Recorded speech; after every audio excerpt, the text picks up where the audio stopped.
kanthi kidunging pustaka aji. Assalamualaikum warahmatullahi wabarakatuh. Kunjuk dateng para pepunden sesepuh pinesepuh dalah kasepuhan ingkang satuhu dahat kinurmatan. Baroyo ageng baroyo Wiratantomo ingkang tansah sinubeng ing pakurmatan.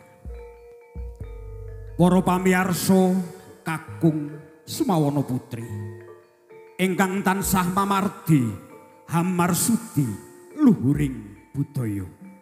Nuwun kawula nuwun. Rumaos sumengko pangawak bajra kadya walastra ingkang lungit kadaya saking para kadang kesenian Wahyu Krida Muda ingkang mijil saking dusun Slongisor Desa Batur. Ing dalu punika katinimbalan dening para warga dusun Manggiarjo sakukuban.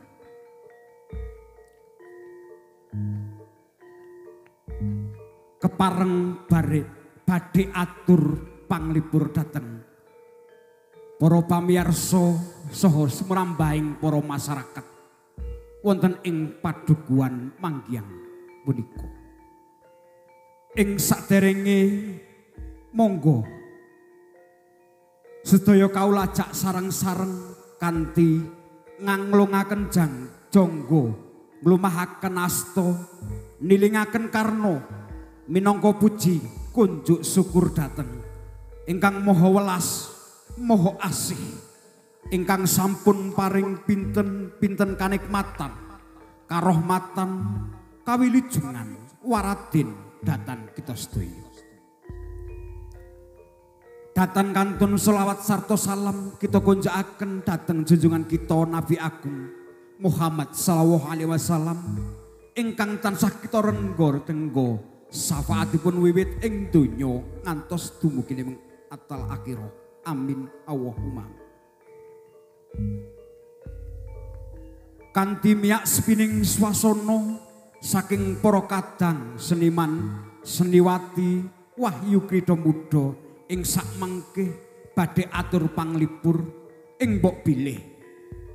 Anggenipun kawula sarencang atur panglipur tansah kathah kekiranganipun lumantar kawula nyuwun agunging samudra pangaksama awit kawula sarencang tasih wonten tataranipun bangku pasinau.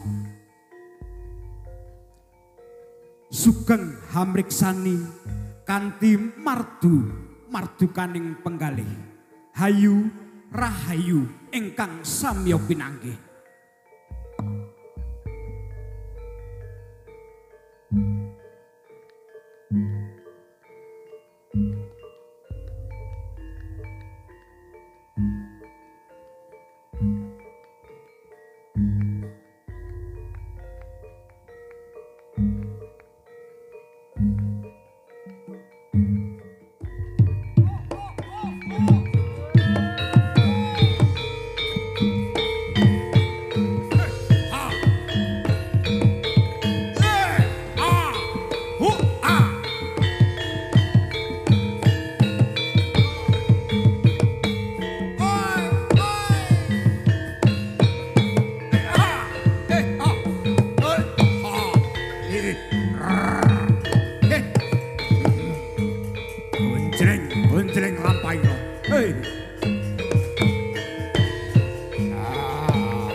jani Jawa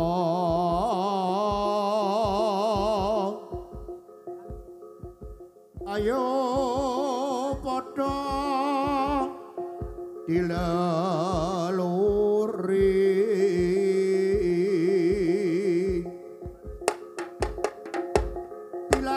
dilaraning para luhur mula cotha lalekna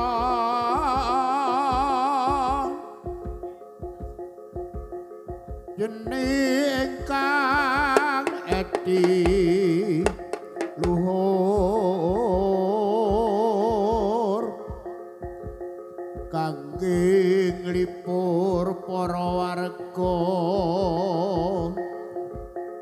dimen tulus lestari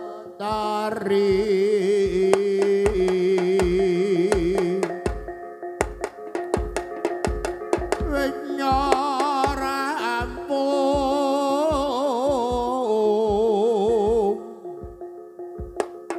sang manggala denya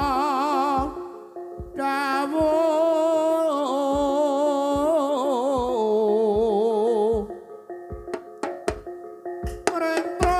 Rentrawatya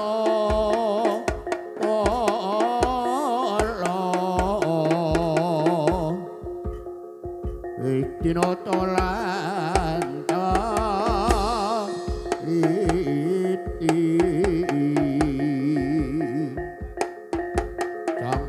Samanggala angawe prajurit ira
Arya Penangsang.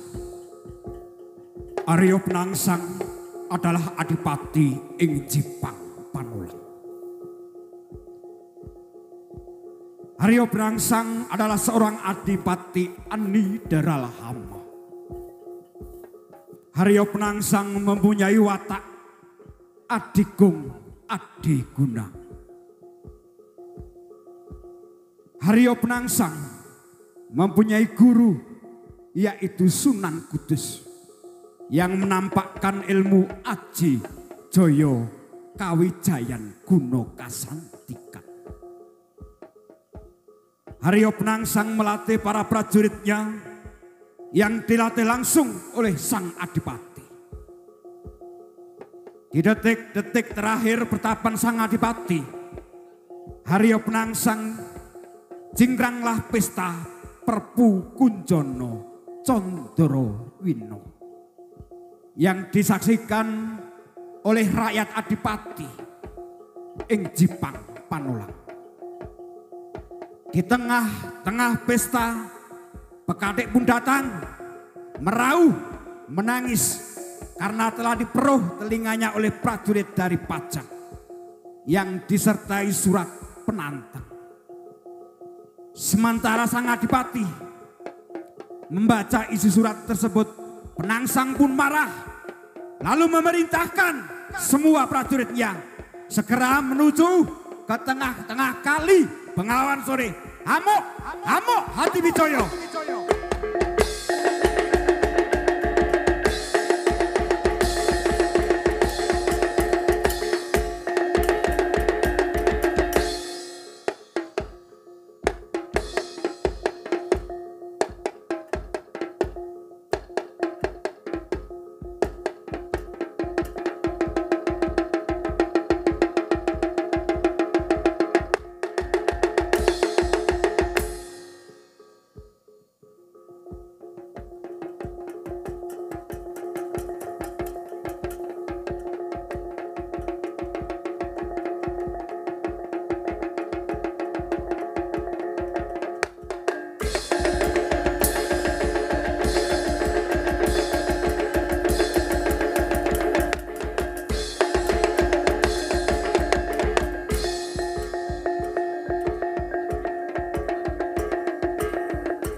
Para sore lan prajurit kabeh padha ngasuh sawetara.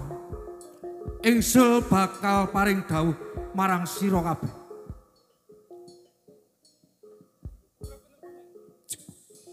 Tahun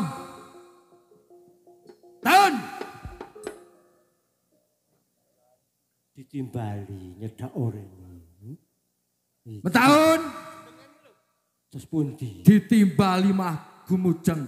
Nimbali kula napa nimbali pekathik menika? Ya slirane kuwi sing tak timbali. Oh kula. Terus pundi? Mentahun lan para soreng kabeh. Nggih, dipun Jeng Dipati. Awak dhewe ana ing tengah wengi iki diaturi rawuh wonten ing tlatah Dusun Manggiharjo kang saperlu warga masyarakat Dusun Manggiharjo duweni hajat. Hajat menapa menika Kanjeng? Sedekah bumi utawa merti dusun. Saparan wonten Kanjeng. Leres mentahun. Nggih. Pramila menika. nggih kula lan panjenengan menika dipun aturi rawuh wonten ing papan pahargan ing dalu menika. Nggih. Ingkang saperlu dipun nderek ngregengaken swasana wonten ing tlatah Manggiharjo menika. Nggih. Muga kok rame sanget menika Kanjeng. Saparan menika. Ya mergo ndak krungu ket wingi-wingi yen dina iki bakal ketekan women taun.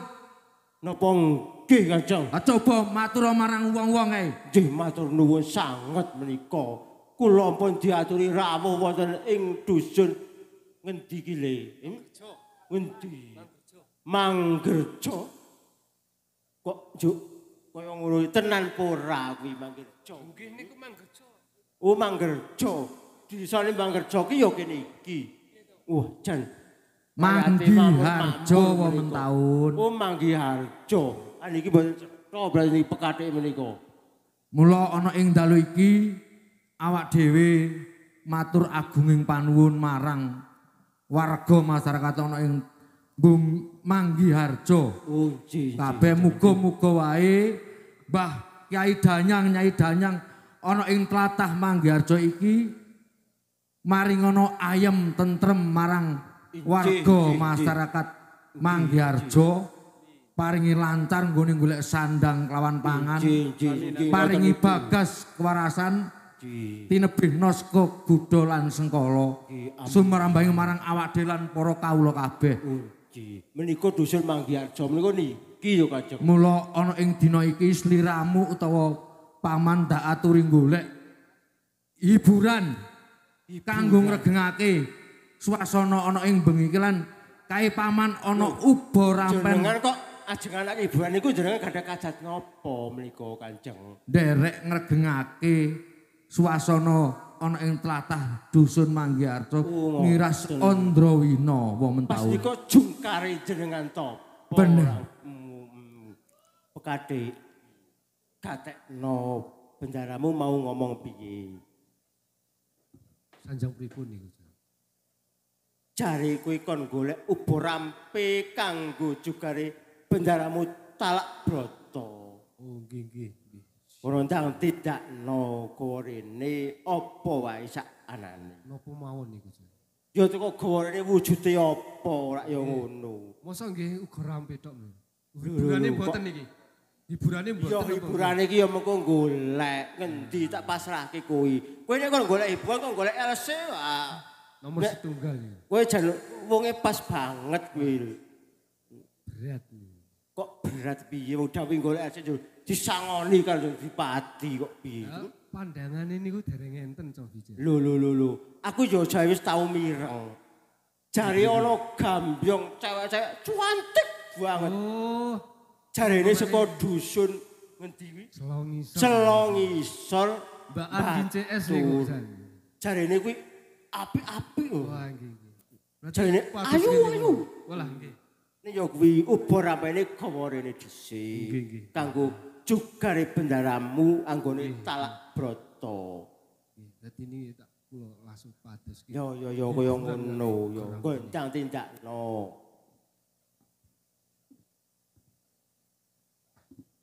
Aku percaya karo kowe man. Kowe nek kon golek sing biduan kaya ngono ki jan wasis banget kowe man. Lagi ngoten nggih Jung Jumati. Tahun neng aku gumun.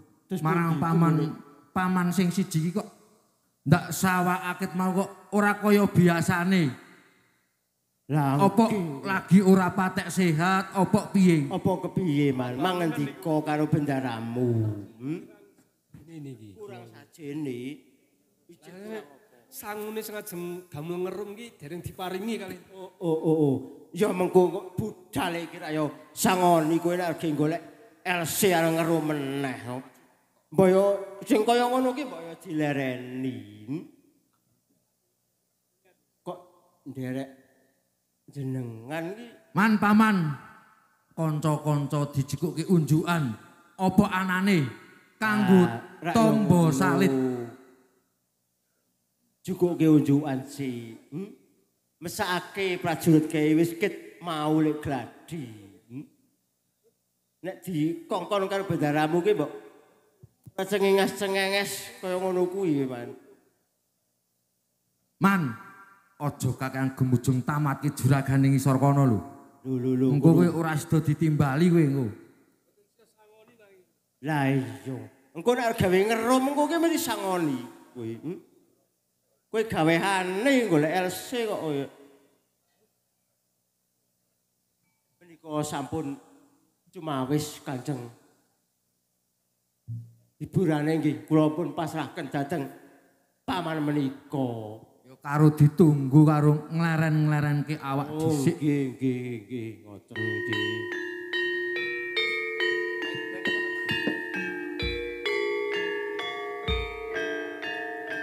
Kowe wis booking man karo sing biduane sing kene iki.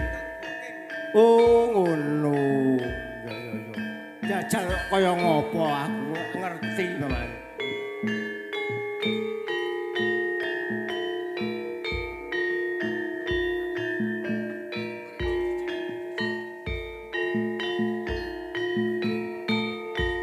Lho, iki man golekanmu. Kok ya pinter temen sliramu golek biduan sing ayu-ayu kaya ngono, Man. Man, coba panganan sak anane iki didumke kanca kancane. Mesake para prajurit. Sak anane dadi kersake.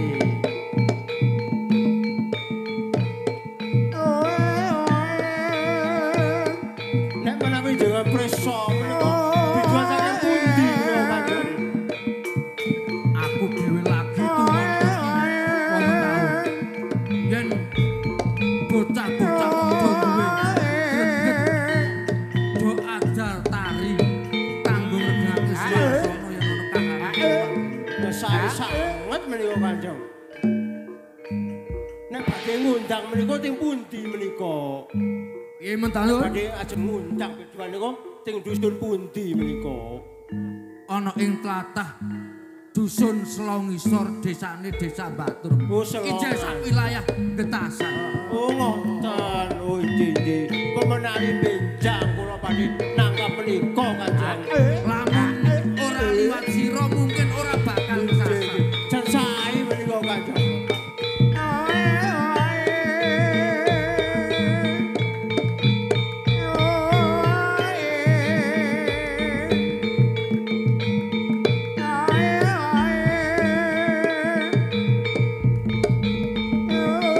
Pinter temen kowe man anggone golek biduan iki. Pinter banget kowe man. Ayo kula wis pasrah. Wis ahline nek ngono iki man. Sithik niki kula. Oh mulane.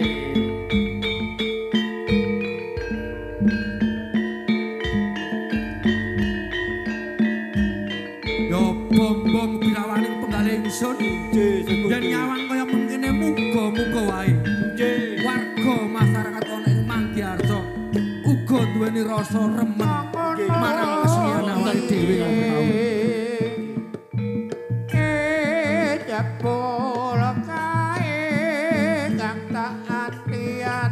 Kowe lho man melu joget ana kene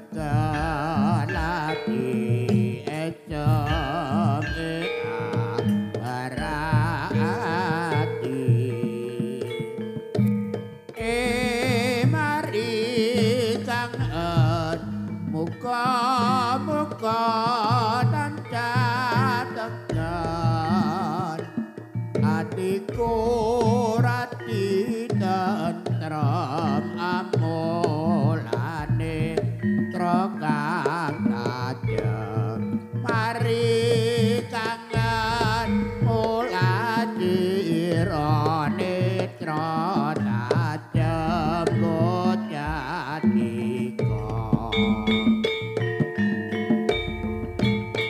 Paman nggih pripun Dur Paman apa mung entuk loro iki kok liyane apa ora ana liyane niku nembe halangan ora dadi ngopo yang ana piye lah adimu mau ki nang endi Mas kae kang ngare adimu ya kon ngare ning kok wis domongi apa gurung man pripun gagak rimang ana sing ukurane aja sembarang suket kae man adimu kok domong kolonjono ora usah Dadi mangkene kasih klentukan suket kae butuhke suket kolonjono gagak rimang ana sing ukuran kae man gagat lati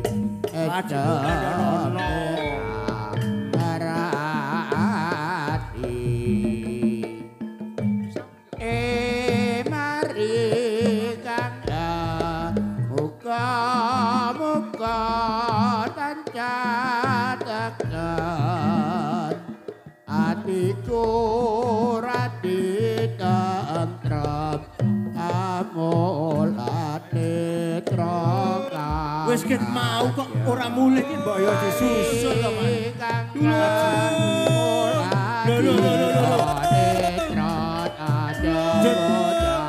Toke prajurit kok orang ganggu kok toke prajurit ditoke orang ganggu wong kayak seneng-seneng toke oh kok kaya ngono lho apa beliau Kanjeng kok Kati nang apa rak tak jawi ngarit kok njuk bali tulung-tulunge nang apa piye kupinge ya matura sing cetha pinge ya kupinge loro ya lho kok kuping kan ya loro to man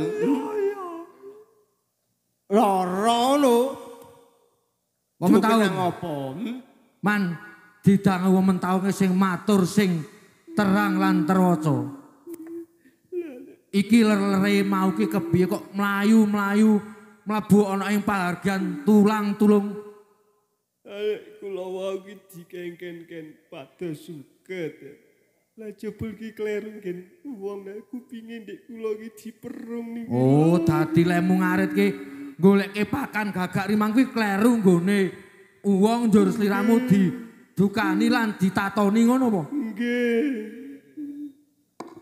Kaya ngono kok kowe man.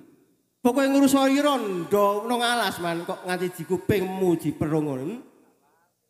Kok niku kok mboten ngertos. Kleru le ngarit po ngubani rondo kowe man. Lek ngerumput ampun. Kleru ngen wong liya ngono. Ngoten menika Kanjeng.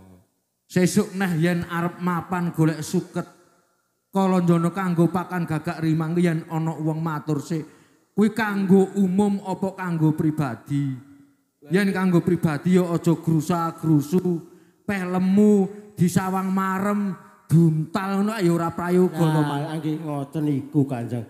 Gatekno bendaramu ngomong iki. Lah jarine enten si gemoy milik semua orang niku kok. Lah kok njur kaya mangkono. Wong taun nang sajak nyolok wadi kuwi nggon kuping kuwi gethe godresan injih menika Kanjeng. njur Topi kula. Apa iki man? kuwi bebungah apa-apa man. Durung ditemplek ini ku boten. Iki kan surat tagihanmu kayane man. Nika Kanjeng wonten kupingipun paman kok. Coba wong taun. Kertas menika menapa menika isine Kanjeng? Adimu ditambani sik goleke tombo. Mesakake. Nawala wong taun. Terus pundi? Saka Sultan Hadiwijaya kang ditujokake marang ingsun Arya Penangsang. Oh ngoten saking Jeng Sultan. Coba padha midhangket para taun lan para prajurit kabeh. Niku wonten serate menika Kanjeng. Laraping pun angkin toko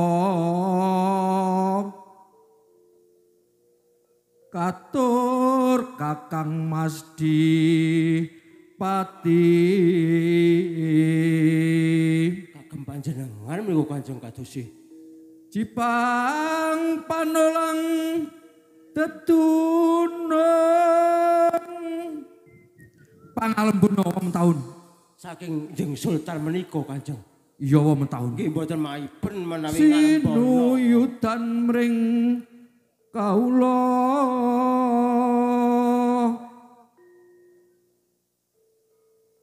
dasar diktaya adi luhung sinembah mring para kawula asimring kawula alit pangalemdono wong taun saking Jeng Sultan nang menika kok sajak nyolok wadi wong taun terus pundi menika Kanjeng isih ana bacutane wong taun kok bleret menika terus pundi menika nggih kok mung sedidik cacat ira menapa menika Kanjeng kok njuk kados konten curetan wani gete lho kok njuk duka menika terus pundi Kanjeng gedek cupluk prajurit benderamu jagono prajurit ayo benderamu dijaga iki prajurit yen nyoto padha prawira sing sareh Kanjeng sareh ampun kados ngoten Kanjeng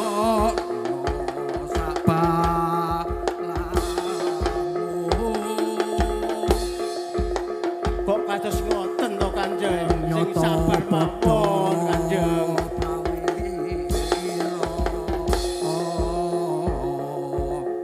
yen rawani nganggo duka menika dos pundi Kanjeng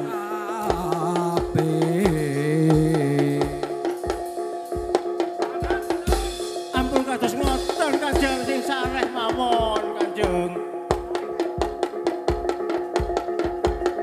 kok njuk duka kados ngoten Kanjeng ampun kados ngoten Kanjeng prajurit pekati siapno gagarimang kanggo benderamu adik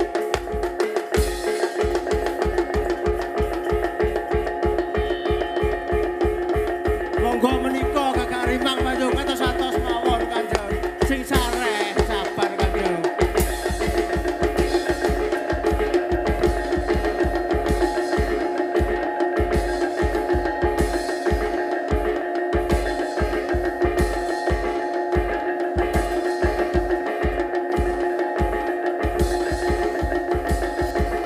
Sutawijaya mati aku Sutawijaya Sutawijaya